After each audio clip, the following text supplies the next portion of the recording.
2021 சட்டப்பேரவை தேர்தலில் அதிமுக ஹேட்ரிக் வெற்றியை பதிவு செய்த ஆத்தூர் தொகுதி நிலவரம் என்ன, அங்கிருக்கும் மக்களோட எதிர்பார்ப்புகள் என்னன்னு விரிவாக பார்க்கலாம். மக்களே, உங்க தொகுதி பத்தி கொஞ்சம் தெரிஞ்சுக்கோங்க. ஆத்தூர் சட்டப்பேரவை தொகுதி தனி தொகுதி.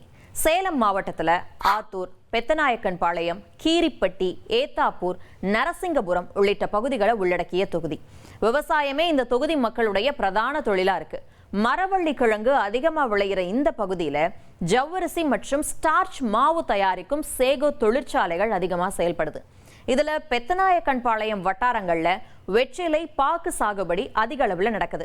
பிப்ரவரி 23 தேர்தல் ஆணையம் வெளியிட்ட இறுதி வாக்காளர் பட்டியலின்படி 1,09,943 ஆண் வாக்காளர்கள், 1,16,517 பெண் வாக்காளர்கள், 21 மூன்றாம் பாலின வாக்காளர்கள் அப்படின்னு மொத்தமா 2,26,481 வாக்காளர்கள் இருக்கிறதா தெரிவிக்கப்பட்டிருக்கு. இந்த தொகுதியில இதுவரைக்கும் நடந்த தேர்தல்கள்ல அதிகபட்சமா காங்கிரஸ், அதிமுக தலா 5 முறை ஜெயிச்சிருக்காங்க. திமுக 4 முறை வெற்றியை வசமாக்கியிருக்கு. சுயேட்சை 2 முறை ஜெயிச்சிருக்காரு. இந்த தொகுதியில 2021 சட்டப்பேரவை தேர்தலில் அதிமுக வேட்பாளராக களமிறங்கிய ஜெயசங்கரன் 95,308 வாக்குகளை பெற்று 8,257 வாக்குகள் வித்தியாசத்துல ஜெயிச்சாரு. அவருக்கு எதிராக போட்டியிட்ட திமுக வேட்பாளர் சின்னதுரை 87,051 வாக்குகளை பெற்று தோற்றாரு.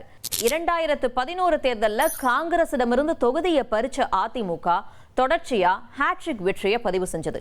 இப்போ தேர்தல் நெருங்க ஆத்தூர் தொகுதி மக்களுடைய எதிர்பார்ப்புகள் என்னவா இருக்கும் அப்படிங்கிறத கேட்கலாம்.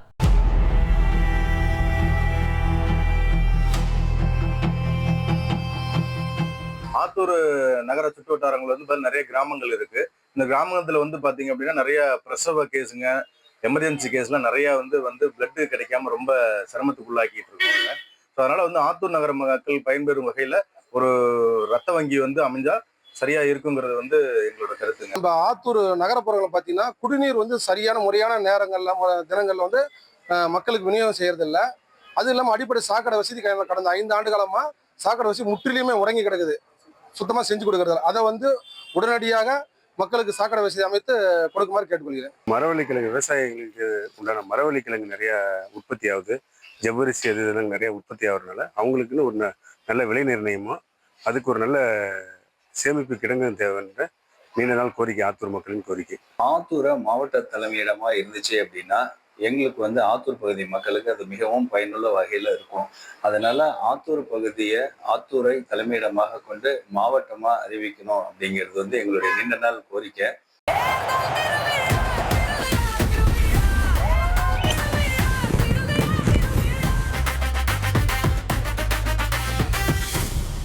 ஒரு கோடியே 27 லட்சம் மனங்களை வென்ற தந்தி டிவி யூடியூப் சேனல். தவிர்க்க முடியாத தம்ப்நெயில்ஸ், கலக்கலான கான்டென்ட்ஸ். நீங்களும் இந்த குடும்பத்தில் இணைய இப்பவே சப்ஸ்கிரைப் பண்ணுங்க. அசுரபலம் கொண்ட எங்கள் டிஜிட்டல் கரங்களில் உங்கள் விளம்பரங்களை சேர்க்க வாட்ஸ்அப் பண்ணுங்க. 8939888838. Email advtthanditv@dttv.in.